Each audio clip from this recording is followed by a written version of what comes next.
Hello, everybody, and welcome to Mr. Saucedo's YouTube videos. Last we were talking about the structure of DNA, and specifically, we were looking at the four main nitrogenous bases, adenine, thymine, cytosine, and guanine. Well, scientists originally thought that all living things had equal parts. It kind of makes sense, right? Either of these four nitrogenous bases, A, T, C, and G, and you would probably end up with the exact same amount of all of them if we were randomly distributing them.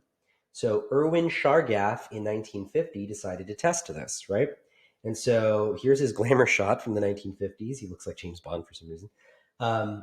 Here's what he found. So he was looking at different organisms, and he wanted to know how much A, T, C, and G were in their DNA codes, in their genomes. Okay, and so what do you kind of notice? That's kind of the big thing here. Is what do we kind of notice? Are the numbers totally similar? Not necessarily, right? So what he found is that all organisms have A, T, C, and G, but the proportions are totally different.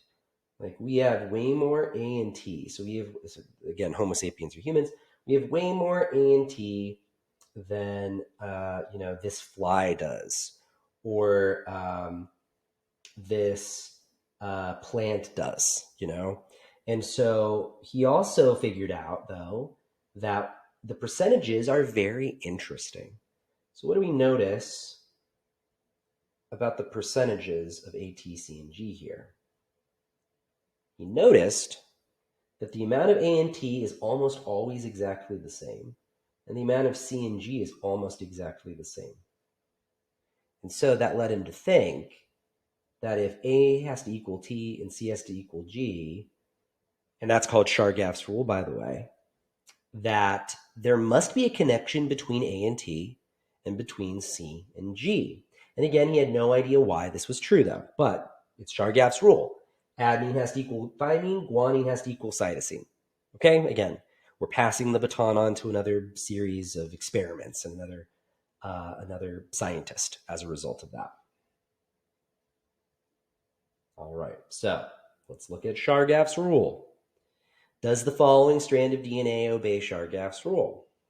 So these are supposed to represent parallel pieces, or I guess I could say parallel ladders of DNA.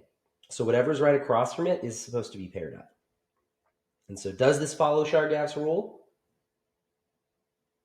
Yeah, it does, right? And so you can tell if you count how many A's there are and how many T's there are. Yeah, sure. Count how many C's and G's there are. It totally follows Chargaff's rule. But that isn't always the case if there are a lot of mutations. So notice, right, that his original data that he collected, it wasn't exactly 25%, 25% or 27% and 27% for what he was looking at here. And so there are mutations. And so try to see if you can find the mutations in the strand of DNA here. Okay, there's one, there's one, there's one, there's one. So this probably doesn't follow Chargaff's rule. Okay. So now we're going to go to 1952. Rosalind Franklin captured the first real image of DNA. And so Watson and Crick kind of stole her stuff. So this is Rosalind Franklin. This is the picture that she took using X-ray crystallography. And she knew it was DNA. The structure, though, wasn't sure about because she was going to do more work on this. Well, James Watson and Francis Crick weren't supposed to necessarily see this, but they did. And then they said, I know what this shape is. And so they said, it's a double helix. It's a twisted ladder shape. And because scientists are always about whoever gets there first, they published a paper on the structure of DNA, didn't give Rosalind Franklin any credit. And so the double helix, and here's the article in April 25th, 1953, in the science journal Nature, where they proposed this structure for DNA. And again, ended up being totally and completely true. The double helix shape is held together by hydrogen bonding between the nitrogenous bases. So those little dashed lines that we were showing before. Here you can't see them because hydrogen bonding is invisible. It's like a magnet force that's holding something together. But there would be, again, little dashed lines that you can picture between them holding them together. And so here's a much, more stylized picture of what that looks like. And you can see here that we have C and G are being attracted to one another, and A and T are being attracted to one another, and that is creating this kind of spiraling shape. What else you should notice is that A and T are held together by 2 hydrogen bonds. C and G are held together by 3 hydrogen bonds. And so that's something that you should be aware of, is that adenine and thymine have 2 hydrogen bonds between an oxygen and a hydrogen and a nitrogen and a hydrogen.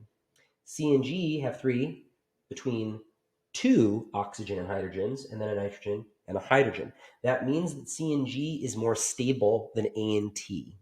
So a CG kind of bond, because it has an extra hydrogen bond, is more stable than an AT.